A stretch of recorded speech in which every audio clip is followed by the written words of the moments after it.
Ladies and gentlemen, distinguished guests and colleagues, hello and welcome to today's webinar, where we will present the findings and recommendations from EASA study on the analysis, prevention and management of air traffic controller fatigue in the European Union. My name is Stuart Coates. I am the communications lead for this study, working as part of a consortium led by NLR and Welbees, together with partners CAA International, Acoris Netherlands, Moving Dot and Rees Simmons Consulting. Before we commence, I'd like to run through some general housekeeping for today's event. Firstly, I hope you can see and hear me well. If you encounter any technical difficulties during today's event, please reach out to myself via the chat function and we will do our best to assist you. Please note the chat function can only be used to message myself as today's host. Given the large number of people joining us today, please be aware that all microphones and cameras for attendees have been disabled to help preserve bandwidth for today's event. Finally, I wish to inform you that today's event is being recorded and will be published on the EASA website shortly after the event, together with the presentation slides. Finally, I wish to highlight that today's event is primarily focused on the results and recommendations from this study. Details concerning the methodologies applied throughout this research were presented at our webinar in December and will be detailed in the final report that is due for publication in spring 2024. Regarding today's agenda, we are honoured to have Mr. Luke Titgap, EASA's Executive Director, with us today, and shortly Luke will share some background and EASA's reasoning for this study. We will then hand over to members from our consortium to present the results and recommendations. After the results have been presented, we welcome the opportunity to answer your questions. And you may submit a question at any point during today's webinar, and you are asked to do this by using Slido. And there are two ways that you can do this. You can either submit questions via the Slido panel that will be displayed on the right-hand side of your WebEx interface. If for any reason this is not available to you, you can also access Slido via your web browser or smartphone using the login details displayed on screen and throughout our PowerPoint presentation. If you see a question in Slido posted by another attendee that you deem particularly significant, kindly show your support by giving it a thumbs up, and that will help us prioritize the responses to the most popular questions. So let's officially commence today's event. And to kick off, I invite you to take a look at a short video setting the stage for the presentations to come.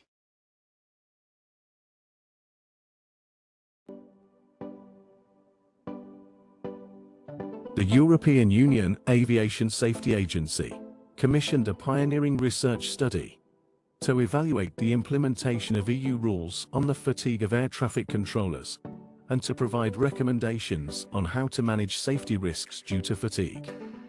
Over 14 months, a team of leading researchers and fatigue risk management specialists, led by NLR and Welbees, took to work to address this important issue. Together with 36 air traffic service providers and 236 air traffic controllers from across the European Union, participating in primary research and fatigue measurement campaigns in real-world operational environments.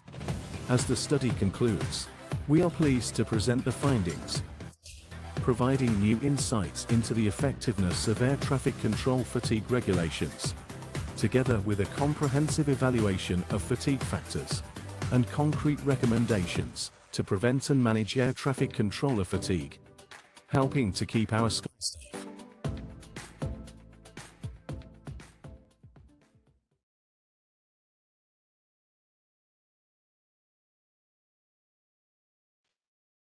Welcome, dear participants, to our event today. I think this webinar is something we are very proud of having so many participants attending today. So I think we see connected today representative from, of course, European states, but also North America, particular FA. We see South Asia, we see Middle East. So I think we have today the possibility to share with you the results of this important study. we will, as it has been mentioned by Stuart, and thank you for the introduction, Stuart, the high-level results of what has been done. So you will be exposed to what has been seen, what has been measured, and to get from all this work the essence of the results. Why we have done that at EASA?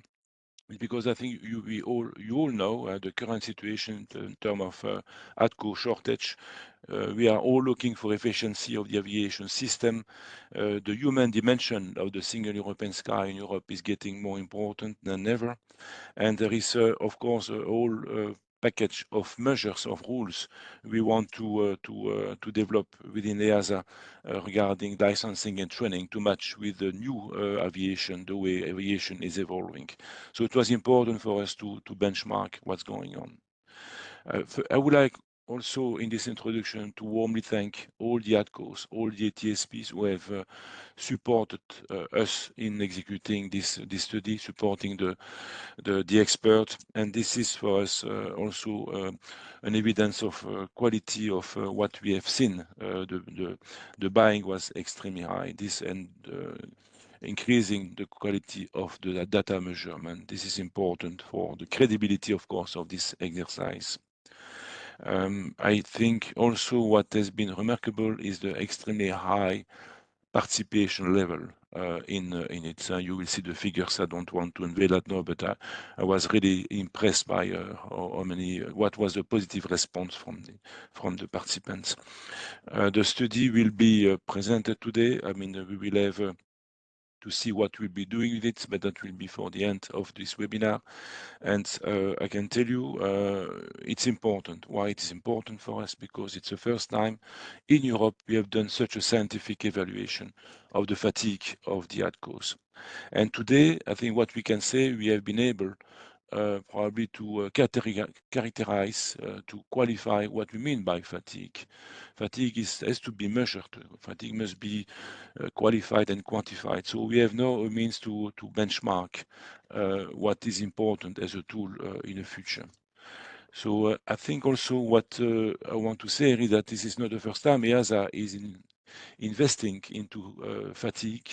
We did that many years ago with the pilot fatigue. So we have been reusing the experience we had as a European regulator and applying the same methodology in order to have it also comparable and scientifically, of course, useful. So the next step, of course, I'm sure you will be asking what you will be doing with this. That is, of course, a bit premature to say. We will, at EASA, study internally all those results. We will listen to all your comments attentively today. This is important that we get also your reactions. Take ownership of it and react, please. It will be important for us also for EASA to put on the table later on a benchmark tool which will be made available for our national authorities, maybe for others which are outside Europe, that I don't know, up to you, but to see how we have seen in the study and what is done in practice in each state. And that will be extremely important. So a tool for ETSP, a tool for ATCOs, a tool for national supervisory authorities, and maybe a tool for others which are interested in the ATCO fatigue. So that's all I want to say now. I wish you a very successful webinar, and I can tell you this is an extremely important contribution to how we at EASA we want to increase safety in European airspace and how we can contribute to improve the efficiency of it. And now I pass the floor back to Stuart, please. Thank you very much, Luc, for your valuable remarks. Right. So now let's turn our attention to the results and the recommendations from this study.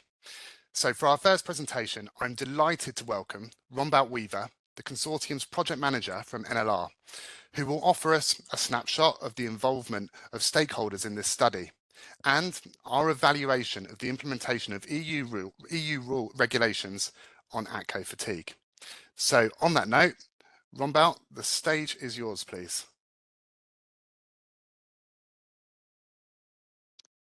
Good morning, and thank you, Stuart. I will start the presentation with a snapshot of the EU population of air traffic controllers and ATSPs to set the scene for this study. First of all, I would like to mention that stakeholder involvement and consultation was organized through various activities throughout the study, including surveys, workshops, meetings, and a public webinar. And many organizations and experts have invested their time and effort to contribute to the research study, for which we are very grateful. So we had the voluntary participation of 236 controllers in the data collection campaigns to collect data on fatigue, sleep, and fatigue factors in actual working sessions. And 36 ATSPs replied to our survey to collect data for the study, which comes down to a nearly 80% response rate based on all 46 invited ATSPs in the EASA member states. And in addition, surveys were also held with the ATCO associations and national supervisory authorities. This slide shows the involvement of ATSPs in this study. 6 ATSPs participated in the subjective data collection campaigns with their air traffic controllers on a voluntary basis. And we have conducted an objective data collection campaign in the ops room and ATC towers with 5 ATSPs. The other ATSPs in orange text also participated in the study in other study activities, including, for example, the survey, interviews, or the roster analysis that was conducted.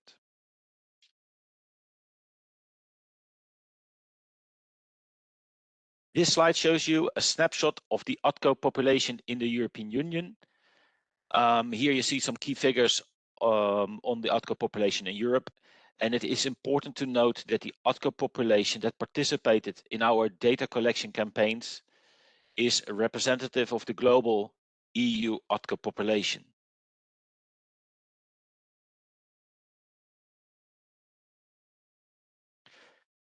This slide shows you the landscape of ATSPs in Europe.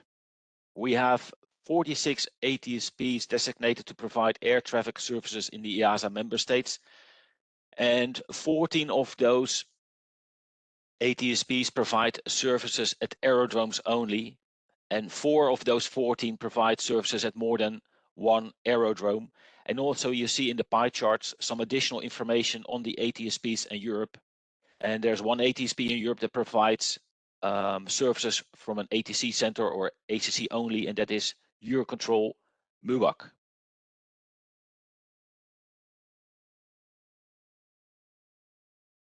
And that brings me to the next part of the presentation.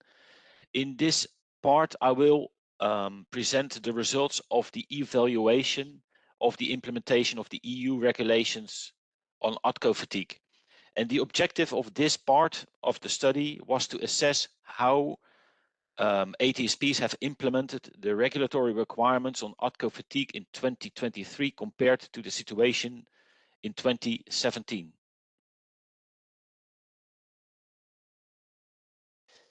So the study concluded that the applicable EU requirements on ATCO fatigue have been implemented throughout the EASA member states by 2023, and no significant difficulty has been observed in their implementation. So most or all ATSPs now have implemented a fatigue management policy, dedicated fatigue reporting mechanisms, specific procedures for the identification of fatigue and management of fatigue, and training and information programs. And this was achieved without any strong social resistance. And the implementation of the ATCO fatigue regulatory requirements had a small economic impact. Overall, we see a potential improvement on several roster elements in 2023 compared to the situation in 2017 for the air traffic controllers. And we'll come back to that later. We see overall a limited fatigue risk in the current working practices. Our safety data analysis showed that no ATCO fatigue related accident or serious incident have been reported in the last 10 years in the region of the EASA member states. This slide shows you some information about the impact of the implementation. The total cost, as I said, was considered minimal, estimated at 16 million euros, and includes mainly labor costs, costs for training and software licenses related to the implementation of the regulations.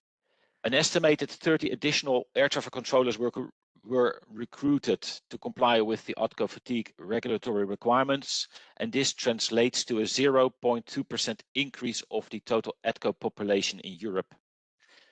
The majority of the ATSPs indicated that the implementation did not lead to any substantial change in direct costs for the organization, and both the ATSPs and the ATCO associations noted that the implementation was rather smooth, and also both the ATCO associations and ATSPs confirmed that the implementation had no impact on the lifestyle or well-being of the air traffic controllers.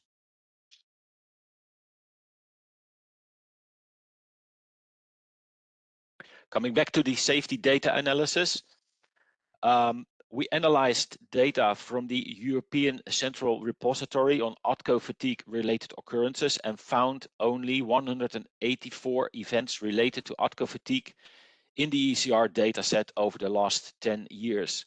And this number is negligible compared to the total data sample in the ECR.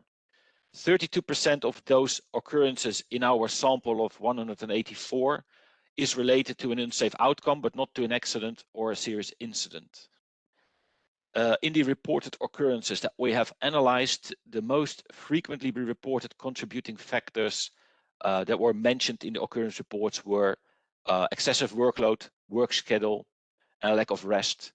But unfortunately, there's insufficient detailed information in this data sample of ATCO fatigue related occurrences to analyze those occurrences in relation to the fatigue risk management practices and rostering schedules. Rombout, sorry, just to interject there. I'm getting a few messages from people saying that they can't see the slides. So what I propose is I'm going to take the ownership of the slides, and if you just tell me which slide to when to move forward, that would be great, Rombout. Okay, so can you please go then now to the next slide? I hope this works better for the audience. We analyzed 24 actual rosters from a representative sample of 16 ATSPs, and this theoretical analysis of the rosters predicts that 85% of the rosters are associated with a low to moderate level of fatigue. And the table on this slide shows you the average, maximum, and minimum values for the roster elements based on the data that we have collected from the 36 ATSPs. So these roster elements are specified in the ATCO fatigue related regulations. And you see the averages and standard deviation of the maximum and minimum values applied by ATSPs across Europe for ACC and Tower. And we will come back later to the application of these roster elements and values in the context of fatigue risk management. Next slide, please, Stuart. The study identified a few opportunities for improvement, and in the following 4 slides, we will discuss these topics in a bit more detail. So to start with, on the next slide, is the absence of data in the EU. Next slide, please. So we reviewed the current scientific knowledge regarding the prevalence, causes, and impact of ATCO fatigue, and we found that the scientific literature on ATCO fatigue in the EU is very limited. The majority of the studies were conducted outside of the EU and mainly in the USA and Asia. So the present research study is really a first of its kind in Europe with a study on such a large scale. The systematic review of peer-reviewed and grey literature resulted in 4 key findings.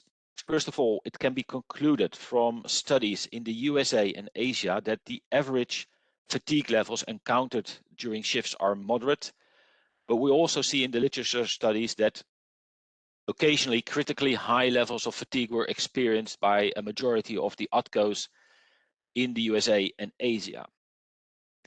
There's considerable knowledge available in the literature on work and non-work related factors, and the majority of this scientific evidence reflects work-related factors, meaning work schedules and workload. Overall, we find a lack of evidence on the effects of fatigue. So there's not enough data in the literature to determine an association between ATCO fatigue and errors or incidents. And we found also in literature regarding mitigations that there is a positive effect of napping during breaks, which can lead to an increase of performance and a reduction of fatigue. And also in the literature, we found a positive effect for optimal shift scheduling, meaning increased rest periods, shorter duties, and schedules that fit the preference of the ATCO population. So when we go to the next slide, regarding the reporting to the ECR, as I mentioned before, we found insufficient detailed information in occurrences related to ATCO fatigue to further analyze these occurrences in terms of fatigue risk management practices and rostering. And also we found that the ECR data sample for ATCO fatigue related occurrences lacks good quality data. And on the slide you see a few examples of what we found. Some reports are incomplete or truncated. We also found reports that contain only preliminary information with no updates or no analysis. In general, many reports lack detailed information on causes, contributing factors, and context. For example, there was no information about the controllers' working schedules, duties, etc. And also we see a concentration of fatigue reports on specific locations and specific time periods. If you go to the next slide, please, Stuart. From our study, it appears that there are qualitative differences in the way that ATSPs have implemented the ATCO fatigue regulatory requirements, and therefore guidance to achieve a better level playing field on working and rostering practices could be considered in the future. The study also observed a variance across ATSPs in Europe in the 8 roster elements and the maximum and minimum values applied by ATSP. So what you see on the slide are 2 figures with an example of a roster element, and from these figures you can see the variance that is present in the values, in the maximum and minimum values.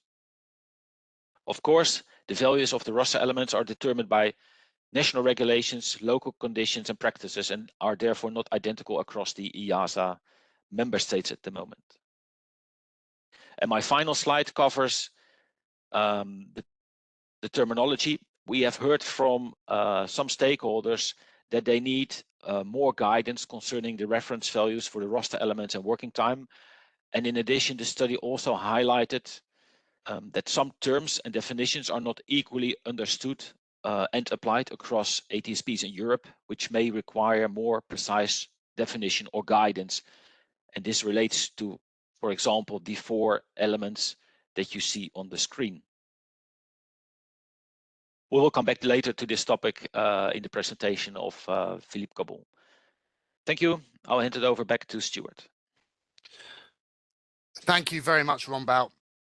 And apologies to those that were unable to see the slides. I gather that we've rectified that for most people. I think if you're joining this webinar via mobile or tablet, there may be restrictions on some of the slides, but do be rest assured that the slide deck will be published shortly after this event. I also wish to remind everyone that we really value your participation in terms of questions, so please do keep those coming, and thanks to everyone so far that has submitted some questions. Please do direct your questions via Slido and not via the chat function.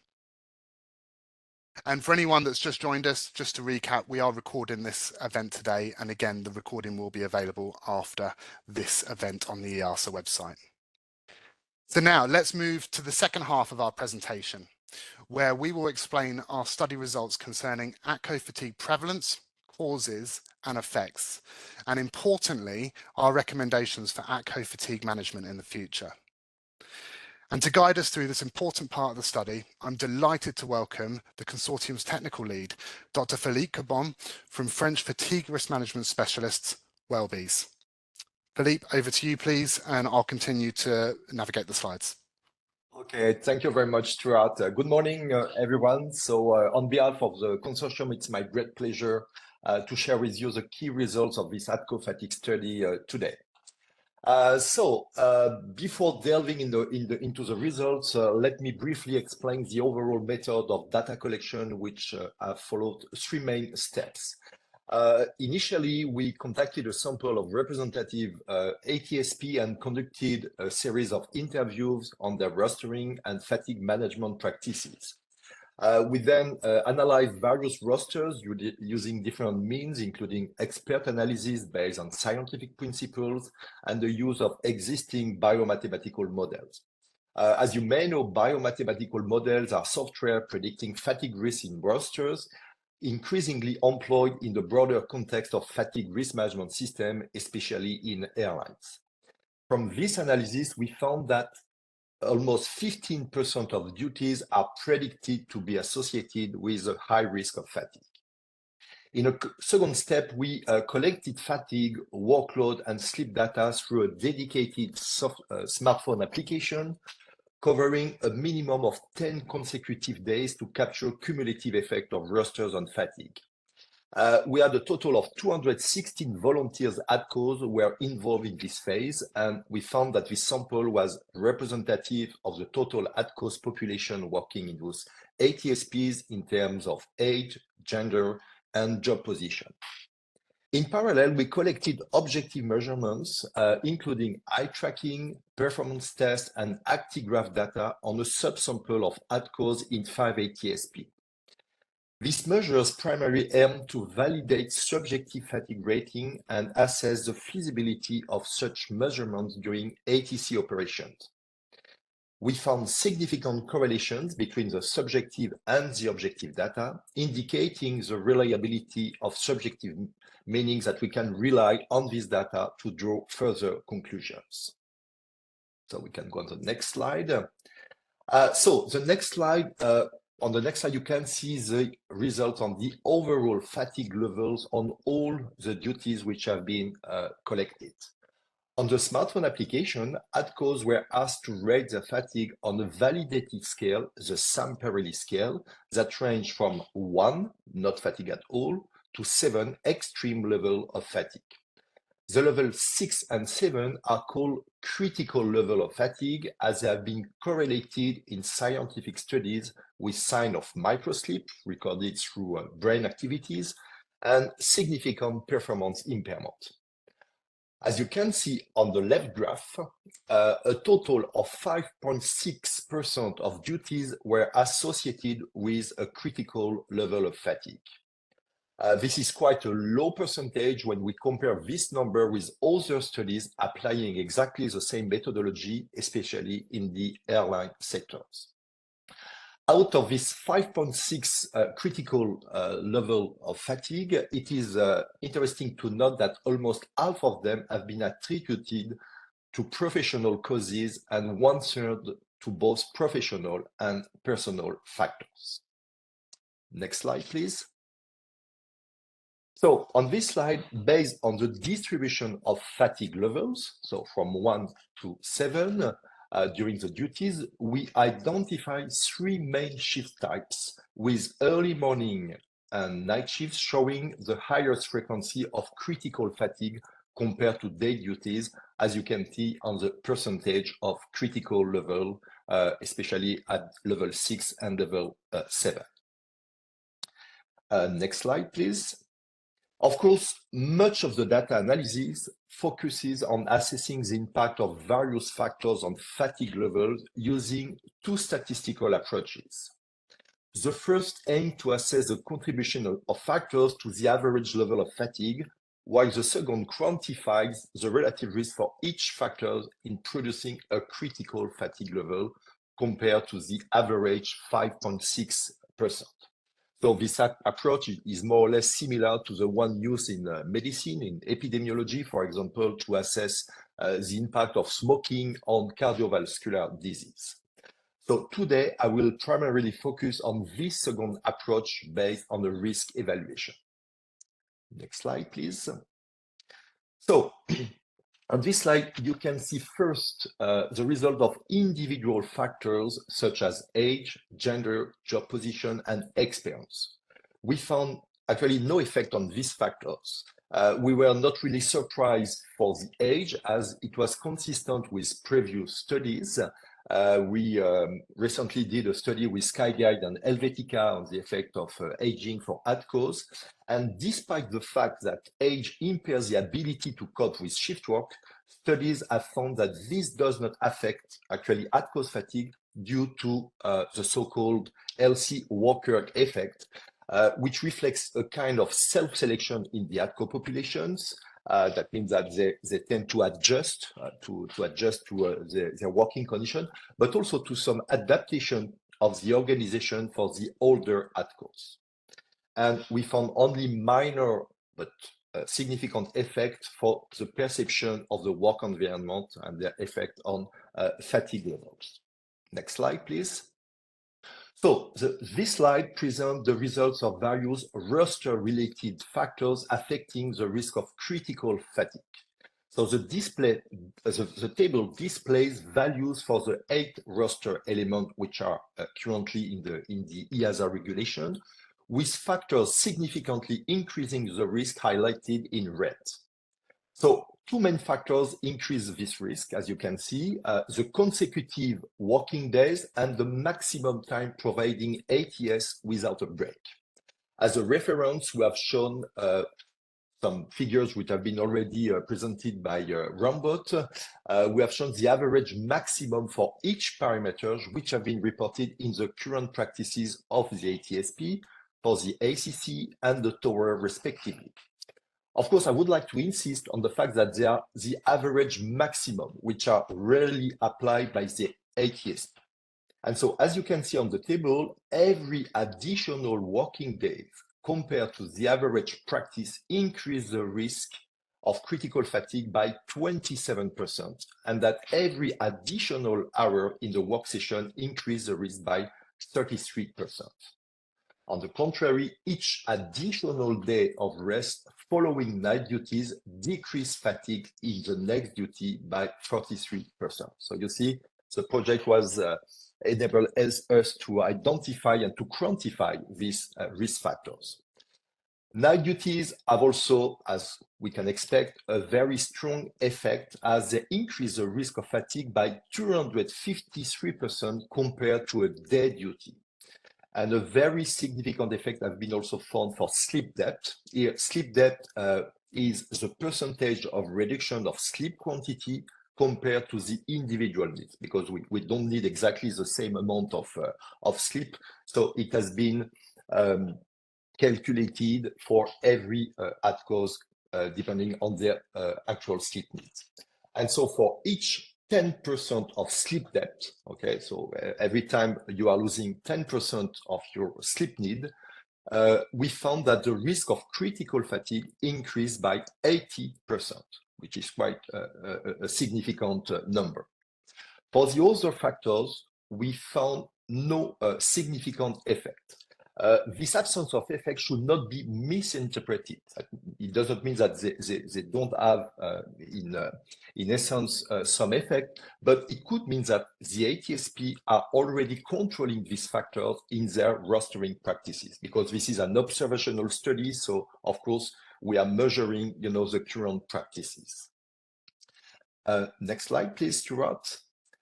So now, if we look at the effect of non-roster related factors, we found that 2 factors stand out. Difficult weather condition increase the risk of critical fatigue by 192%, and uneventful monotonous traffic situation increase the risk by 120%. So, and we found no effect for the other factors, but again, it might be because these factors are already controlled by the ATSP. Next slide, please. So if we look at the top 5 contributing factors, it stands out that the first factor is the night duties. The second factor is the difficult weather condition. The third factor is the monotonous traffic situations. Sleep depth and the working time session are also, in the top 5 contributing factors to the critical, to the risk of having a critical level of fatigue. Next slide, please. So to summarize the key outcomes of the data collection, we found that first, that the analysis of the current rostering practices predicted a risk of high fatigue in 15% of duties. It comes from the roster analysis. But if we look now at the actual data during the data collection, we found that only 5.6 of duties are actually associated with a high risk of fatigue as shown in the data collection. So the difference between the 15% and the 5.6 can be attributed to the effectiveness of the mitigation measures implemented by the ATSP. And so overall, the research, as you have seen on the previous slide, has enabled to identify the average values for the current rostering practices in the member states, the overall level of critical fatigue risk in current practice, which is 5.6%, the most critical fatigue factors, both rosters and non-rosters, and finally, the fatigue risk index for each fatigue factors. And of course, these fatigue factors should be managed in priority by the ATSP, as we'll see in the last part of the presentation, which is going to cover the recommendations for future ATCO fatigue management. Next slide, please, Stuart.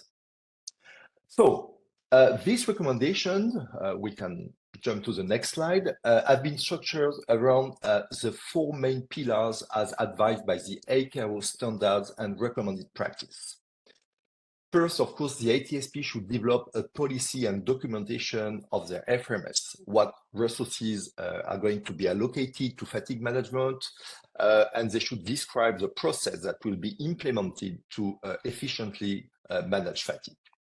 The second pillar is about the FRMS processes themselves in terms of predictive, proactive, and reactive fatigue management. The third pillar is about the way the ATSP would be able to demonstrate the efficiency of their mitigation measures. And finally, the fourth pillar relates on the promotion, which cover educational, training, and communication.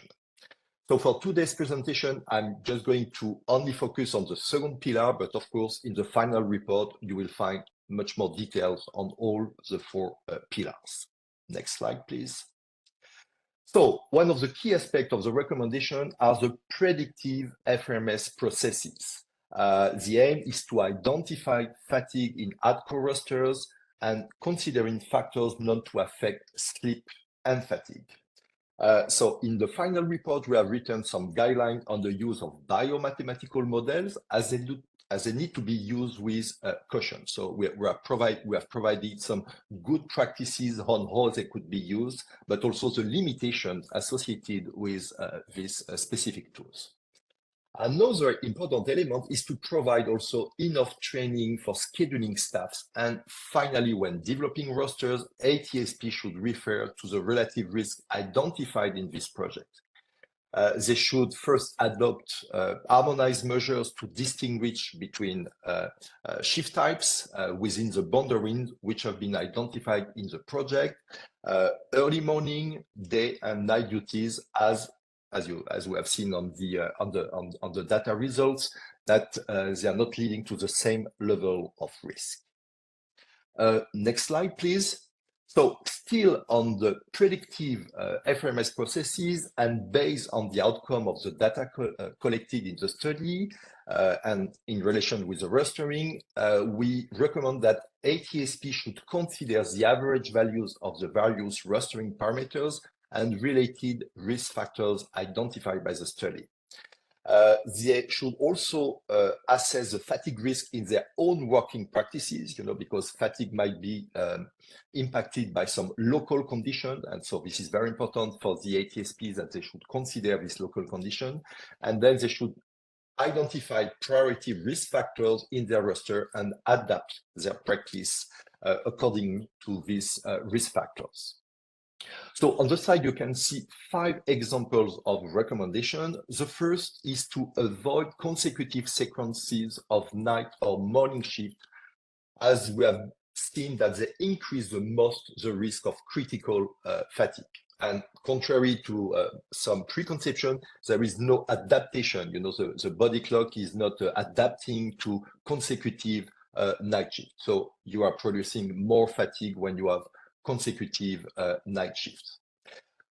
The second recommendation is to avoid scheduling more than 5 consecutive days. In the current practices, and we remind it on the slide, we found average maximum of 5.8 or 5.9 consecutive duties, but in a very, very rare occasion. So if this maximum has to be reached, it is important to take additional mitigation measure.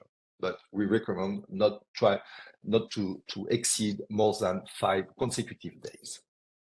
We have also seen that sleep depth has a strong effect on fatigue, so it is extremely important to schedule sufficient rest days after night shift because they are known to produce the highest sleep depth.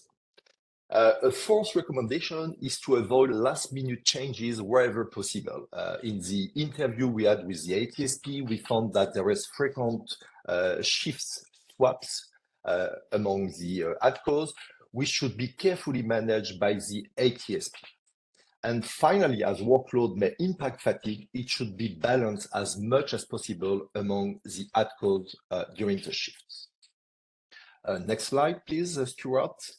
So the next recommendations are about the proactive processes, where ATSP should consider proactive, subjective, and objective data collection and adopt scientific principles. So here we provide a number of practical recommendations in the final report regarding the data collection. From an operational point of view, 6 measures were identified by experts as the most efficient, but also the most practical measures that could be implemented by the ATSP. The first being to implement FRMS. The next recommendation will be to have bedrooms near the operational rooms to avoid too long distance between the bedrooms and the operational rooms. To have prior to rest facilities near the ops rooms, to develop some educational programs to promote pre-duty napping, and to promote napping during breaks with some caution, because we know that napping may produce also some negative effect like sleep inertia. Finally, on the next slide, please, the reactive processes aim to identify how the effect of fatigue could have been mitigated to reduce the likelihood of a similar occurrences in the future. We have proposed to adopt some best practices on reporting a fatigue-related occurrence. We have also provided guidance on how to establish whether fatigue was a contributing factor in an incident, for example, by collecting information on sleep quantity and quality before a specific occurrence. And last but not least, to utilize the knowledge brought by this data to assess fatigue factors, implement and monitor appropriate measures. So this is the end of the presentation, and thank you very much for attending the presentation. I would like also to take this opportunity to thank the EASA team for their support during all the project. Of course, all the consortium colleagues who have been working very hard on this project, and the ATSP for their strong involvement, and of course, all the ATCOs who were involved in the data collection. So we'll now be pleased to answer your question, and now back to Stuart. Thank you very much. Thank you very much, Philippe. So as Philippe touched upon there, that concludes our presentation. So now we will move to the questions and answer session. And a sincere thank you to everyone that submitted some really good questions. And our team are working behind the scenes to make sure that we can address as many of those as possible. So please do keep your questions coming. To recap, if you wish to submit a question, please send it via Slido, not via the chat. And you can do this via the WebEx interface or via your web browser or smartphone using the details shown on screen. So without further delay, I'm going to pass the floor back to Philippe, who will be moderating today's questions and answer session. So Philippe, the floor is yours. Okay, thank you very much, Stuart. So I'm checking the question, so in real time. So we had a question about if the 236 ATCOs who participated in the study were 100% working as an ATCO or job sharer from the management of the respective ATSP. That's a good question. And actually, we had some ATCOs who have additional duties, like office duties, training duties, and so it has been also measured in the project, and we found that it contributes also to fatigue. So this was also assessed in the project.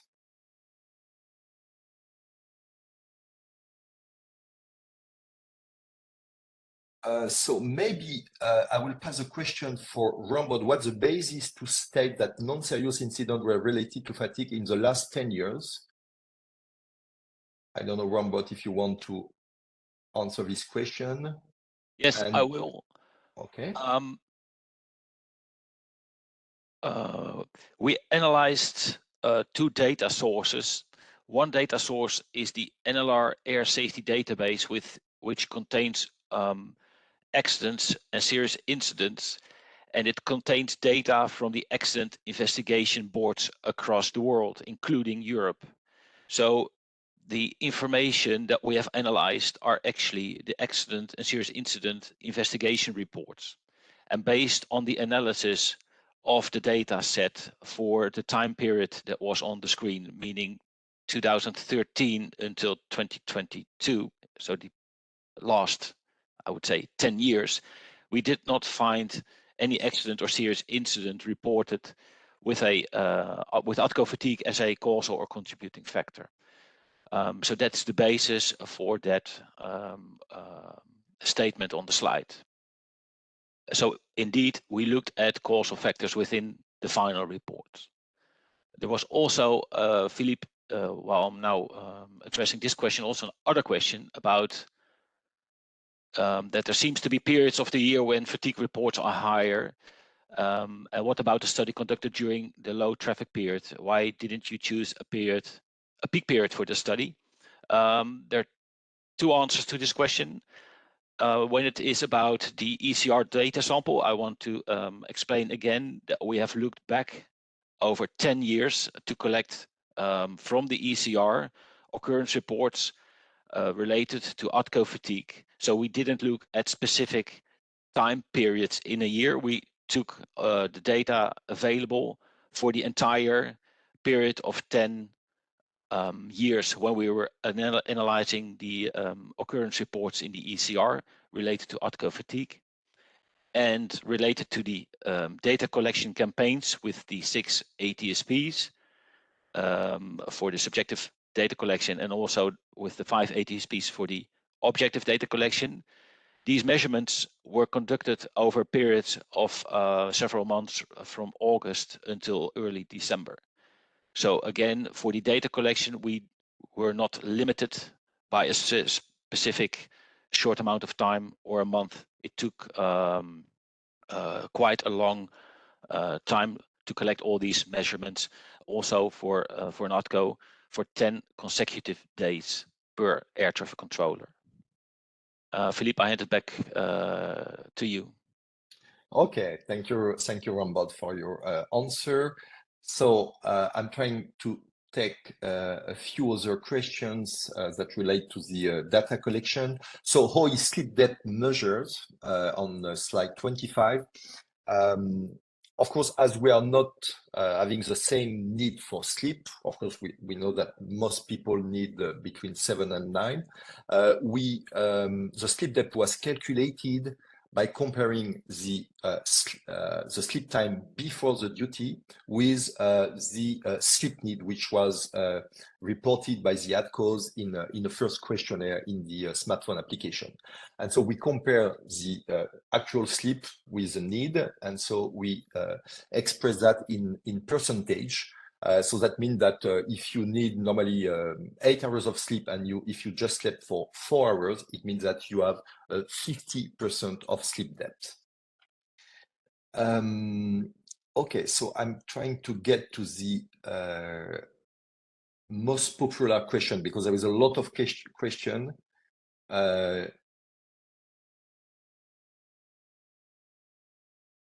So maybe is there any NESP in the UAE that runs FRMS?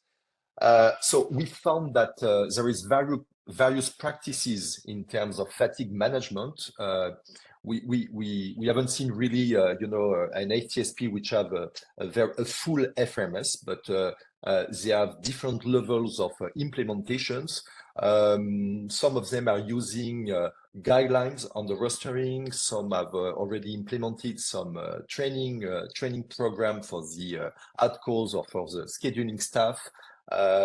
Most of them have already implemented fatigue reporting, but none of them have really a full FRMS as we can see in the airline sector.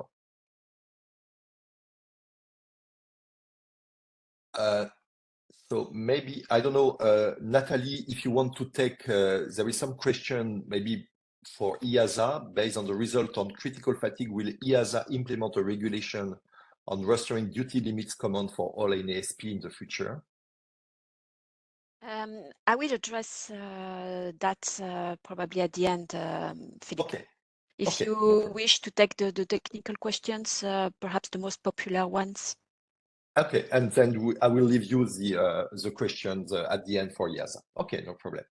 So yeah, we have a question about what we mean by fatigue through the study. Yeah, so it's a complex question because there is no common definition on fatigue. So fatigue includes several things, including sleep-related effects, which is more drowsiness, and some effects are more linked to workload. So here, what we have been using is a Samperelli scale, so which is quite a widely used scales to assess fatigue. And of course, we have been looking to different aspects related to the rostering effect, so on sleep, and also the environment, the working condition, and the workload. But you are right, and this is a very important aspect in any FMS. You need to consider, the overall factors and not only the rostering part. So what about the double night shift? I'm not sure to understand what you mean by double night shift. Maybe if you maybe you mean 2 consecutive night shifts. So David asked the question, so I don't know if you can just to be sure.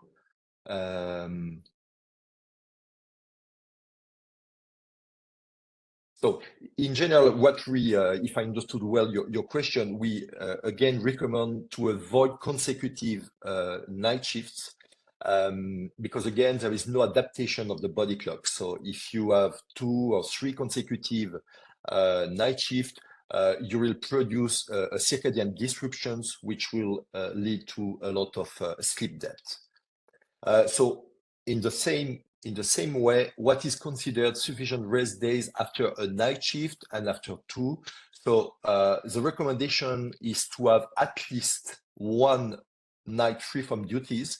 And this not include, of course, what we call the sleeping day. So when you are finishing a night shift, then you have your sleeping day, the day where you are going to sleep, and then you need to have at least one night, local night, free from any constraints. And for 2 nights, we recommend to have at least 2 consecutive nights free from any constraints.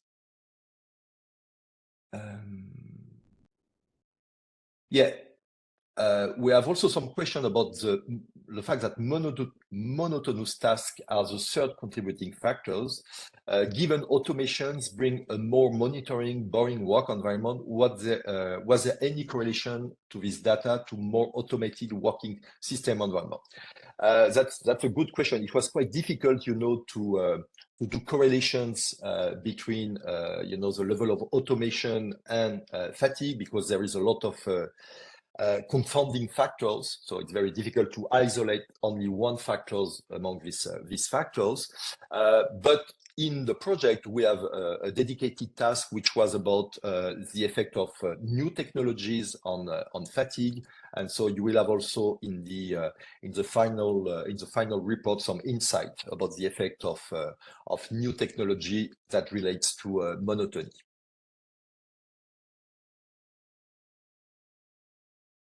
So we have a question on age. So do you have age statistic on the age structures of the ATCOs? Yes, so of course we have recorded the age of the ATCOs involved.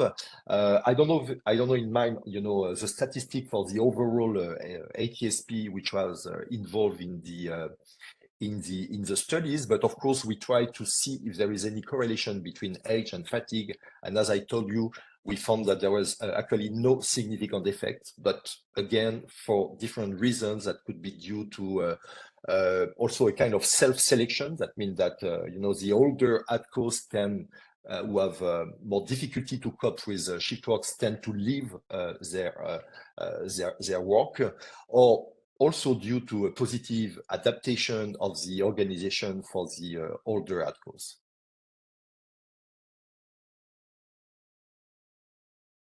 As the study considered the change for ATCOs to use their holidays, many ACC have lack of personnel and often look possibility to use a 50% of annual holiday. No, this was not directly addressed by the studies.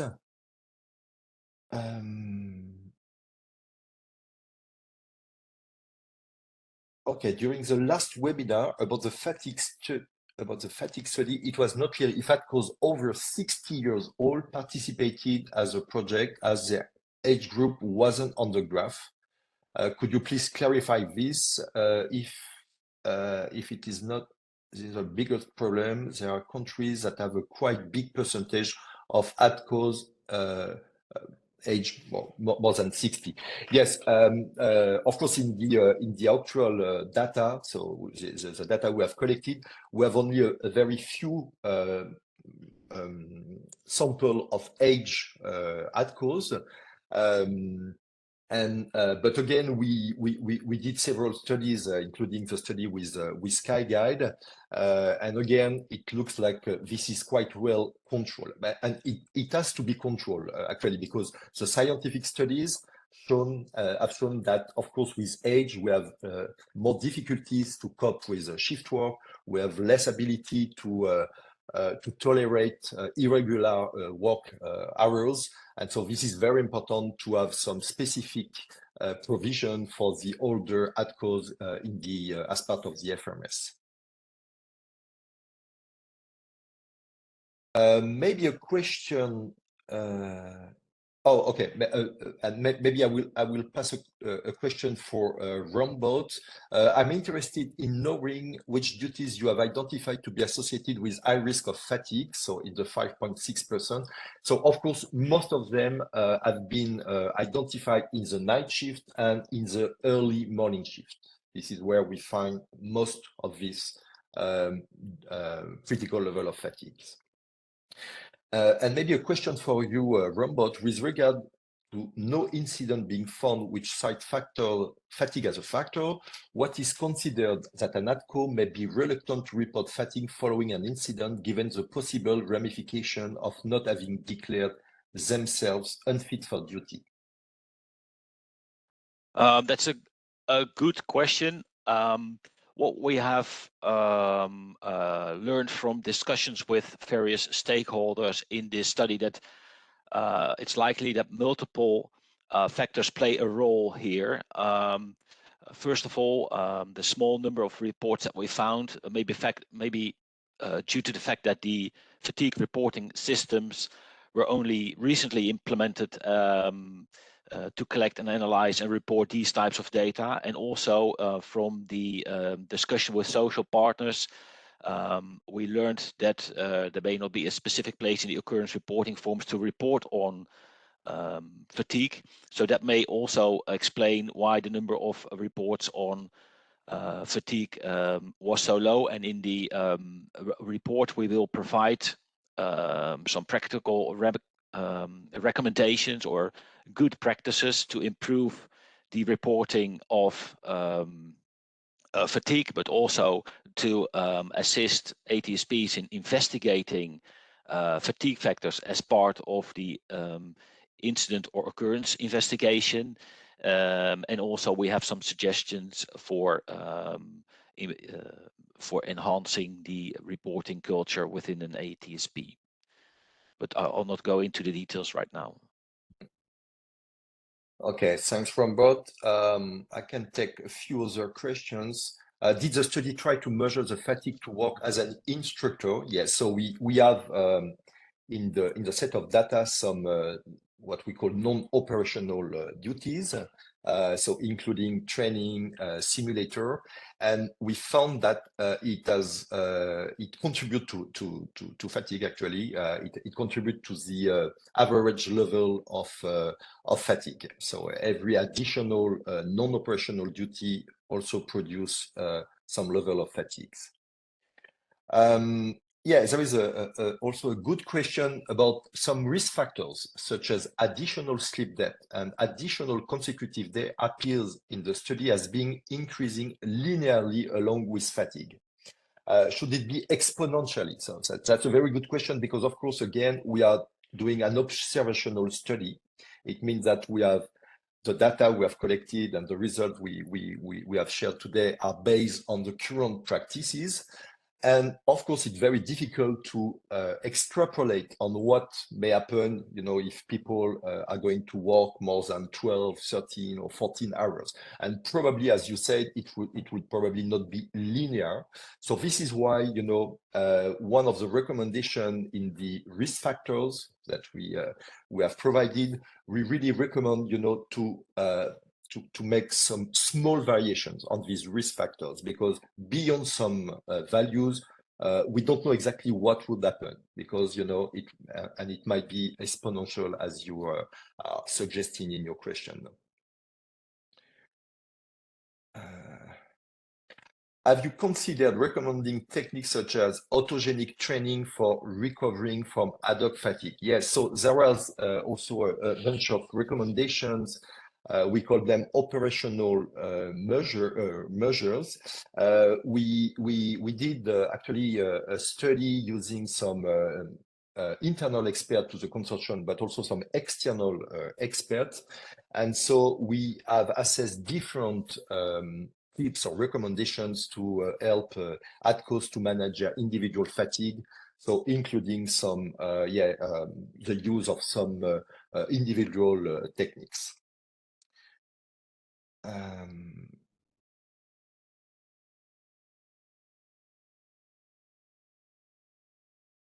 Okay, I'm just checking if there is new technical questions that I would be able to answer.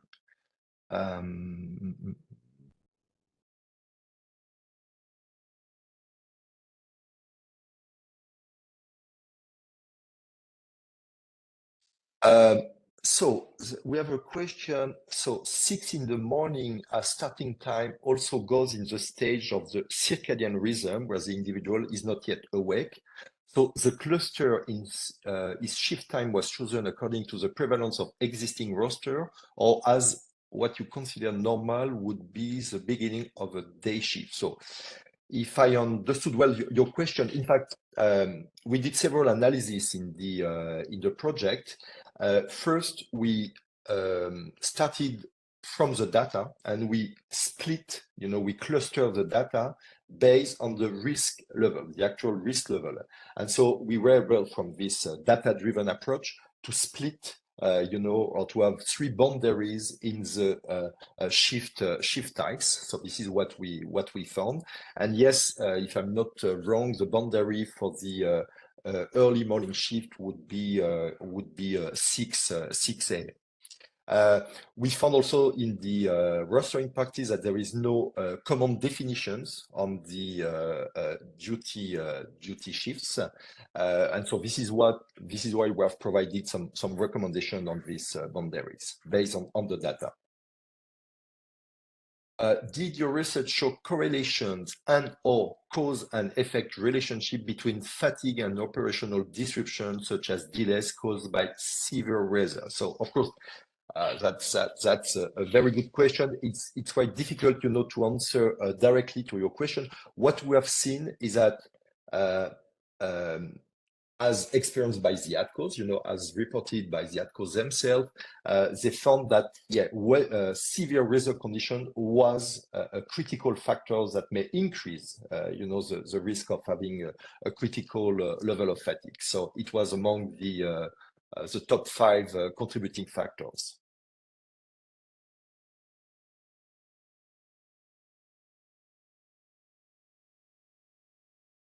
Philippe, there's one question about the comparison with Asia and USA. I can address that question.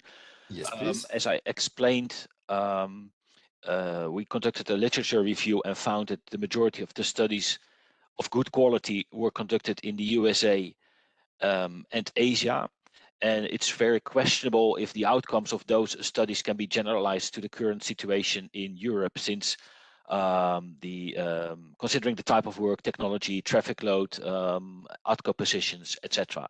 And that's why the current study is so important, to have a large scale, high quality research study on ATCO fatigue with ATSPs and ATCOs that are representative for the European situation, covering the working practices and everything, rostering, etc. in Europe.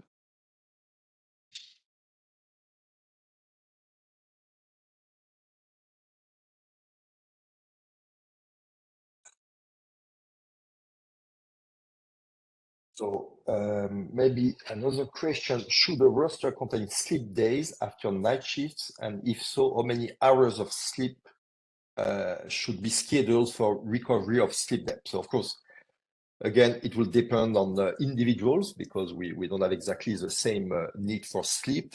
But what we have found is that, again, in the risk factor, is that every additional rest day that you are providing after a night shift decrease the risk by 43%, on the next duty. So it's a key aspect for the recommendation, yes, to provide enough rest days, and especially local night free from duties after night shifts. Has single person sector, single person operation been considered as a contributing factor to fatigue? No, from the data we have, of course, we haven't seen any effect.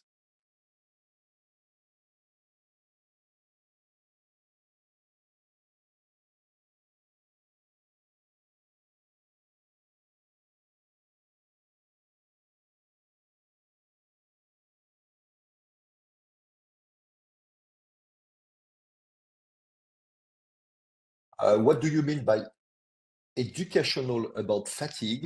We mean that, and this is done currently in the airline, for example, is to provide initial training on fatigue.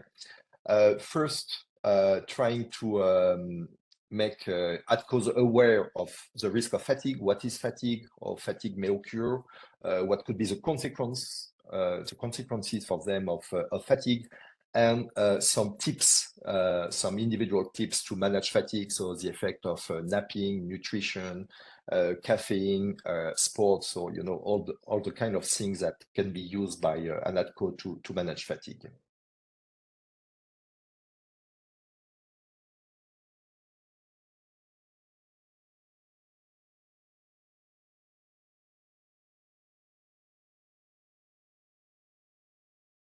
Yeah, good question. What about the sleeping profile of individuals? For example, an early bird won't be affected the same way by consecutive morning duties than a late sleeper, or vice versa. Yes, this refers to what we call the chronotype, so our ability to sleep late or to go early in our bed. We actually did collected this data. we haven't seen so much differences in the way we have collected the data, but in other study, it was clear that it could predict, your fatigue risk. If you are an early morning individual, you will have, of course, more difficulty to cope with night shift. In some airlines, they have included, or they have tried to integrate this sleeping profile into the rostering system. That means that the rostering system would adjust to the individual profile. But this is quite a complex things, but of course it's a very also promising way to manage fatigue. Yeah, it seems that the participants in the objective and subjective studies are all volunteers. Of course, we never force someone to collect data. Doesn't this add a significant bias to your studies? That's a good question. Of course, we know that there is always, in observational studies, some selection bias. What we can say is that probably, people who are the most sensitive to fatigue or the most interested in fatigue will be more keen to participate to this study. So that means that probably, the 5.6 maybe would be even smaller for the entire population, but it's very difficult, of course, to extrapolate. But what we know, and this is for the robustness of the study, we found that the sample was representative for different factors of the entire population.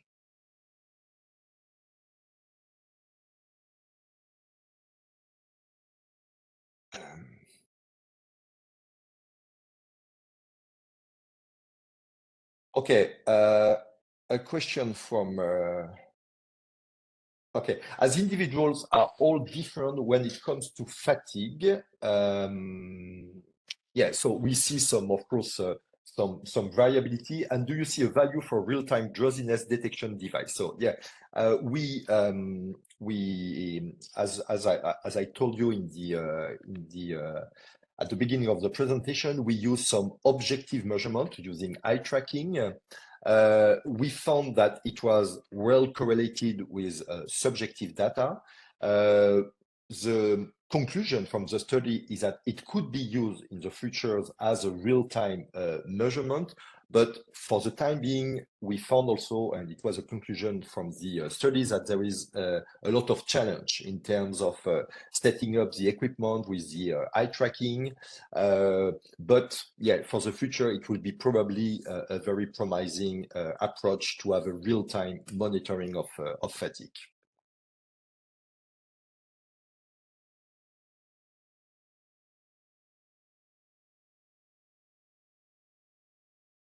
So do you think that vigilance testing, such as using the macro clock test, should become part of the aeromedical assessment of ATCOs?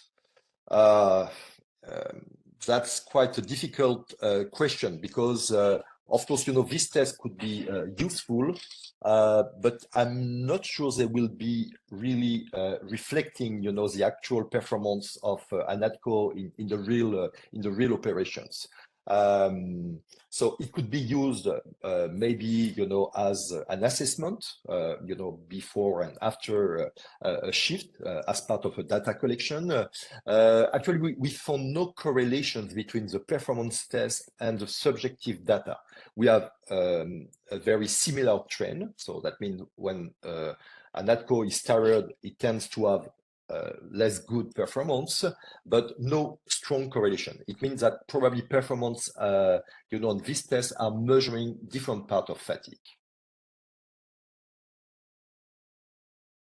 Yeah, have you investigated other external factors causing factors such as young parents, temporary sleep deprivation, pollen allergic, general health issue? So we have not been to such details, but of course we ask the ATCO some demographic information. And actually we found, if I'm not wrong, no strong differences.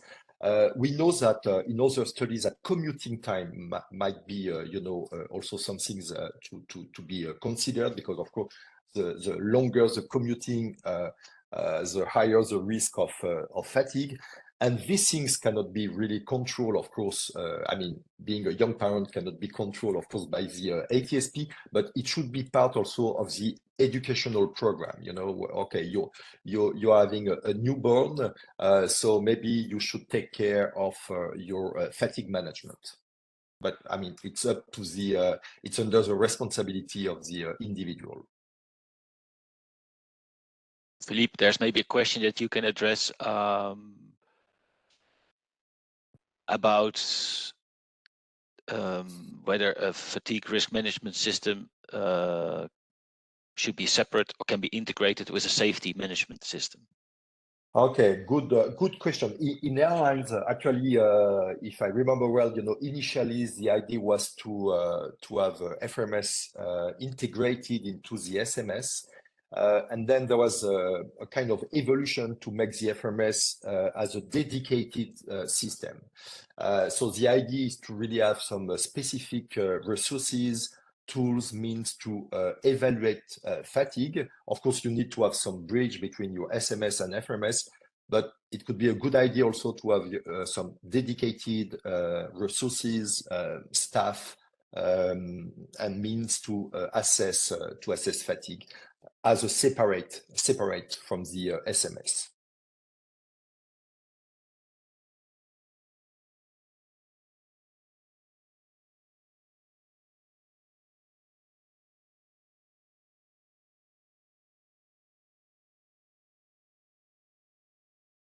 So are there any other comparable industries which implement a similar FMS to that currently in ATC?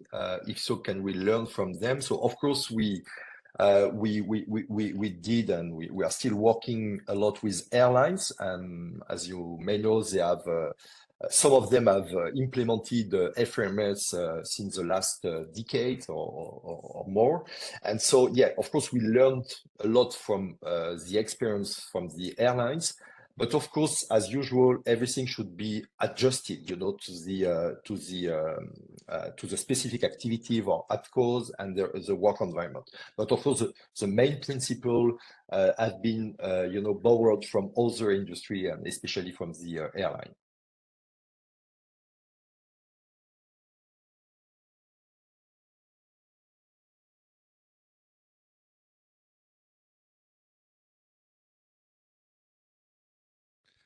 Billy, there's a question that's been highlighted at the top of the feed there.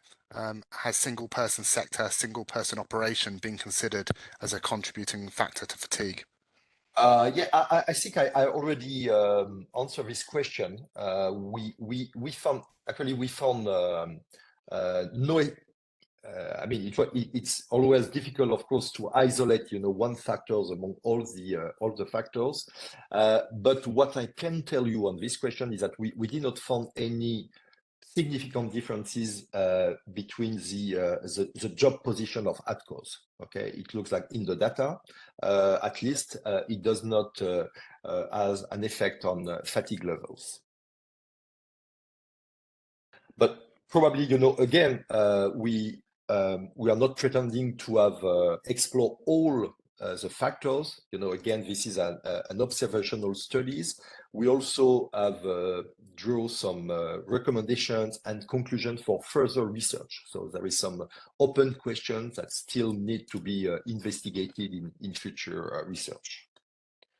So oil sleep depth measure, I guess I already explained that. So again, it's by comparing sleep before the shift compared to the individual sleep needs. Okay, so again, 50% of sleep depth means that you have slept only half of your usual sleep needs.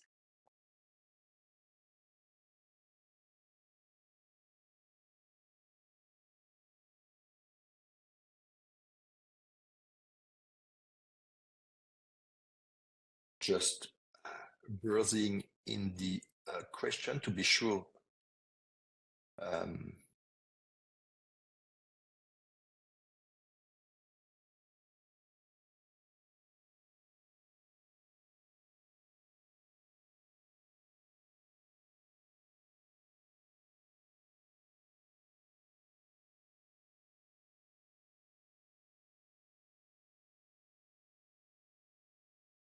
I think we addressed most of the technical question, I guess. And maybe there is some question for which maybe more relates to EASA. I don't know, Natalie, if you wish to take some questions. Yes, indeed, there are questions related to the regulations, and that links to what we are going to do now with those results. Just a quick summary. We wanted to do this study to collect scientific data on the topic, and I think we have achieved this objective. But as you rightly outlined, Philippe, and as the question also show, there are many more data that we could perhaps collect. So one option to do after the studies to do more research. It's not necessarily confirmed at this stage that we would update the regulations. The results will be all compiled into a final report that should be available in April. And on this basis, EASA will analyze the results and propose a follow-up action plan. So as I said, it could include some regulatory measures, but not necessarily. It could include research, more guidance material, sharing best practices, benchmarking, etc. We don't know yet at this stage. We need to have the full overview of the results, and then we will consult on the follow-up again with you, with the stakeholders, probably in the period May and June this year. So we will have more opportunities to exchange on this subject. For my part, I think we have reaching now the end of this webinar, and I would like to thank the consortium for the very hard work over the 14 months, but also the EASA teams that were involved in this work, supervising and helping on the direction of the study. Stuart, I will hand over to you for the closure of the workshop. Thank you. Wonderful. Thank you very much, Natalie. And thank you to everyone for joining us today and for your incredibly engaging and thought-provoking questions. Obviously, due to the high number of questions, we haven't had a chance to address them all, but rest assured, there will be an FAQ section published on the EASA website pertaining to the study in due course. Before we close, I do wish to highlight that there will be a survey that you will be asked to complete just after this event to see how you found today's event. And just additionally, if you would like to receive a copy of the final report upon its publication in spring 2024, you can request this in the survey. I'd like to thank all my colleagues for their informative presentations, EASA, as well as everyone joining us today, asking questions and sparking wider discussion. Unless there's any further comments from my consortium members or EASA, that will conclude today's event. Thank you.